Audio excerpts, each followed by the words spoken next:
News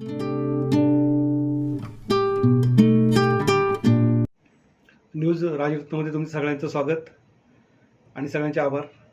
आपण आपल्या चॅनलला खूप चांगला प्रतिसाद देत आहात. आजचा जो विषय असा आहे का काल भारतामध्ये 104 नागरिक अमेरिकेने पाठवून दिले.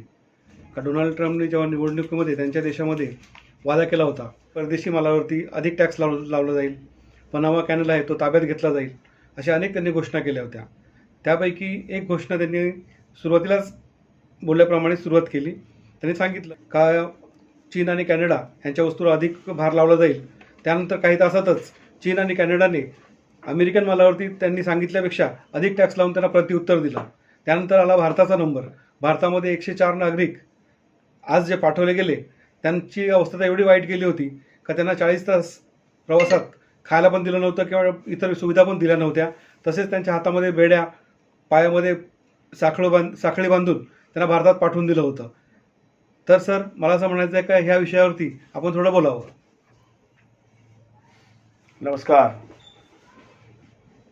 ठीक आहे दादा, तुम्ही खूप छान प्रश्न विचारलेले आहेत आणि खरोखरच असं जर विचार करायला गेलं तर डोनाल्ड ट्रम्प आणि मोदी जे आपल्या भारताचे पंतप्रधान आहेत यांची लोक सांगतात की घनिष्ठ मैत्री आहे, खूप चांगली मैत्री आहे, चांगले मित्र आहेत.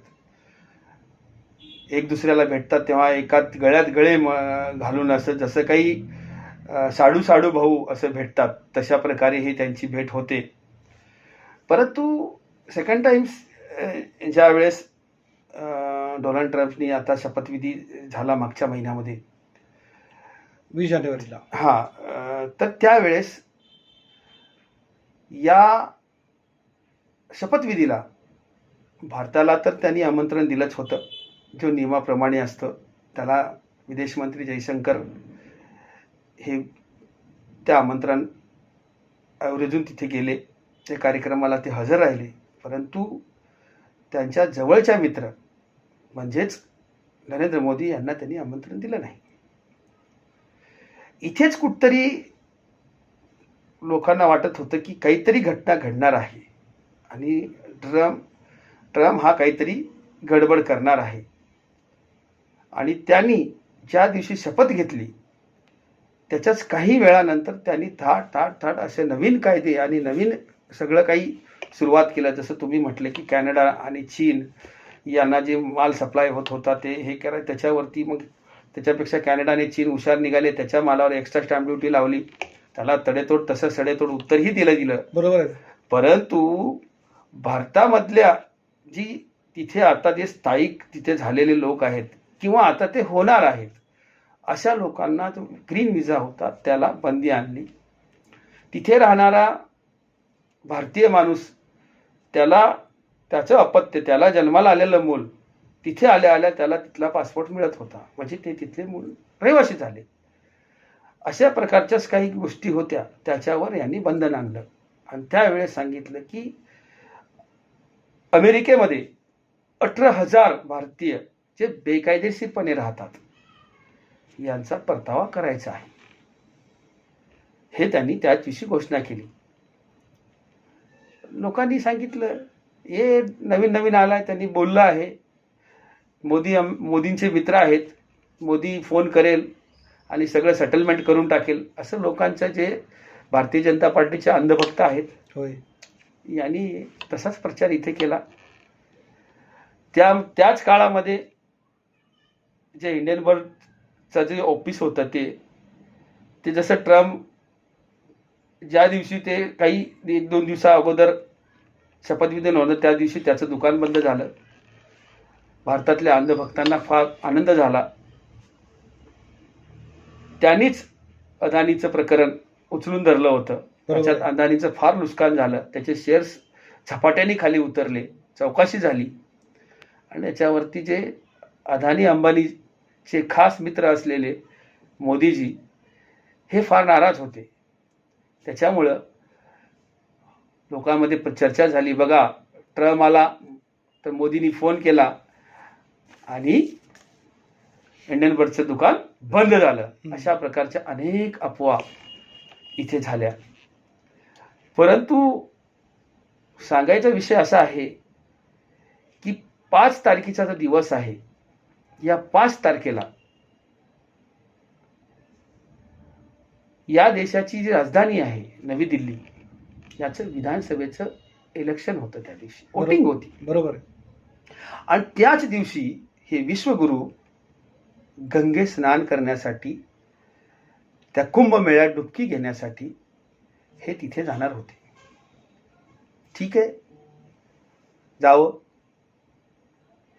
परंतु मला एक तर असं सांगायचं आहे की या कुंभमेळ्यामध्ये या भारतातून जे ईश्वराचे श्रद्धाळू आहेत, जे ईश्वरावर अफाट विश्वास ठेवणारे लोक आहेत, हे लोक ज्यावेळेस प्रयागराजला आले आणि तिथे या सर्व कुंभमेळ्यामध्ये भगदड मचली आणि त्याच्यामध्ये शेकडो लोक मेले गेले. आज तिथल्या पोलीस स्टेशनला कम से कम 850 ते 900 मिसिंग दाखल झालेले आहेत. हे लोक कुठे गेले? आणि सरकारने, योगी सरकारने जे मृत्युमुखी झाले या सगळ्या घटनेमध्ये, त्याचा सार्वजनिक आकडा 30 सांगितलेला आहे. परंतु तिथल्या काही स्थानिक पत्रकारांनी, यूट्यूब चॅनलल्या पत्रकारांनी खोपिया कॅमेरा घेऊन हॉस्पिटलमध्ये गेले आणि त्यांनी ते सगळी माहिती काढली. अक्षरशः एका पंडित जवाहरलाल नेहरू हॉस्पिटलमध्ये त्या पत्रकारांनी 58 लाश, म्हणजे 58 लोक मृत्युमुखी झाल्याच्या त्यांनी प्रेत मोजली गेली. मोजली. तिथे त्या पत्रकारांना धक्काबुक्की करण्यात आली. तिथल्या सगळ्या पत्रकारांना येण्यास बंदी केली. हे अशा झालेल्या घटनेवरती आणि 5 तारखेलाच त्याच दिवशी साधारण 1:55 अमेरिकेमधून एक विमान आलं. अमृतसर श्री गुरुदास आंतरराष्ट्रीय विमानतळावर ते उतरलं आणि त्यामध्ये भेडबकरी जनावरासारख्या बांधून, अक्षरशः त्या लोकांना हातापायाला बेड्या लावून बांधून आणलेल्या लोकांना तिथं उतरवलं गेलं. पण तत्पूर्वी मी तुम्हाला सांगतो की ज्या वेळेस C-17 अमेरिकन सैनिक विमान अमेरिकेतून भारताकडे उड्डाण करणार होतं, त्यावेळेस मोजून 105 लोक या सैनिकांनी त्याच्यात जनावरासारखं भरले आणि त्याचा व्हिडिओ काढून तो सोशल मीडियावर टाकला, एक्स ट्विटर अकाउंटवर टाकला अक्षरशः. आणि हे 105 लोक 40 तास प्रवास करून हे अमृतसर, भारताच्या जमिनीवर त्यांचं विमान लँड झालं. तिथून निघालेले लोक जेव्हा बाहेर आले तर अक्षरशः त्या लोकांनी सांगितलं की आम्ही 40 तास प्रवास केला. 40 तास प्रवासामध्ये 3 वेळेस विमान पेट्रोल वगैरे डिझेल भरण्यासाठी उतरलं. त्यावेळेस सुद्धा आम्हाला जाग्यावर हलता आलं नाही, फिरता आलं नाही एक दुसऱ्याला. त्याच्यामध्ये 19 महिला, 4 बालक मुलं आणि 25 वर्षाखालील अनेक युवा तरुण पोरं त्याच्यात होती. टॉयलेट बाथरूमला जरी जायचं असेल तर बेड्या काढल्या जात नव्हत्या. दरवाजा काढायचा आणि अमेरिकन सैनिक धक्का मारून त्यांना आतमध्ये घुसून जा, अशा प्रकारे त्यांच्या सगळ्या अमानुषपणे वागणूक दिलेली आहे. आणि हे सगळं होत असताना, हे सगळं इथे होतंय भारतामध्ये, आणि मोदीजी मस्त आपलं जाऊन गंगा स्नान करून दाखवतात की मी विश्वगुरू आहे, माझ्यापेक्षा मोठा कोणी नाही. तिथे जाऊन लोकांना ज्ञान देतात. यांचा काल आज पार्लमेंटमध्ये त्यांचे जयशंकर जे विदेश मंत्री आहेत, तर त्यांनी सरळ सांगितलं की अशा घटना अगोदर घडलेल्या आहेत आणि ही प्रॅक्टिकल आहे. त्यांच्या नियमाप्रमाणे, त्यांच्या नियमात बसतंय त्याप्रमाणे त्यांनी ते केलेलं आहे. अरे ठीक आहे ना, मग विमानात बसलेला व्यक्ती काय विमानामधून उडी मारून खाली पडणार आहे का? नाही ना. मग त्याला जनावरासारखं तुम्ही बांधून का पाठवलं? म्हणजे ते बेकायदेशीरपणे राहत होते, हेच तुमचं होतं. मग त्यावेळेस तुमची सरकार काय करत होती, हे एंट्री करते तेव्हा काय करत होतं, हेही तेवढंच खरं आहे ना. पण सर मला असं म्हणायचं आहे, त्यांनी पाठीमागच्या इलेक्शनमध्ये अब की बार ट्रम्प सरकार म्हणून ह्याच लोकांनी घोषणा दिल्या होत्या त्यांच्या अमेरिकेमध्ये. बरोबर आहे की ह्याच लोकांनी घोषणा दिल्या होत्या आणि हेच साधारण 50 लाख ते 40 लाख, 40 ते 50 लाख भारतीय अमेरिकेत वास्तव करतात आणि ते ट्रम्पचं मतदान आहे.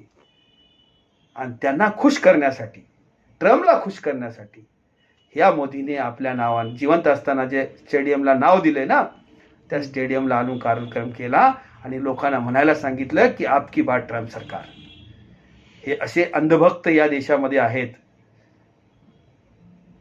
तर कसं काय होणार हे सगळं.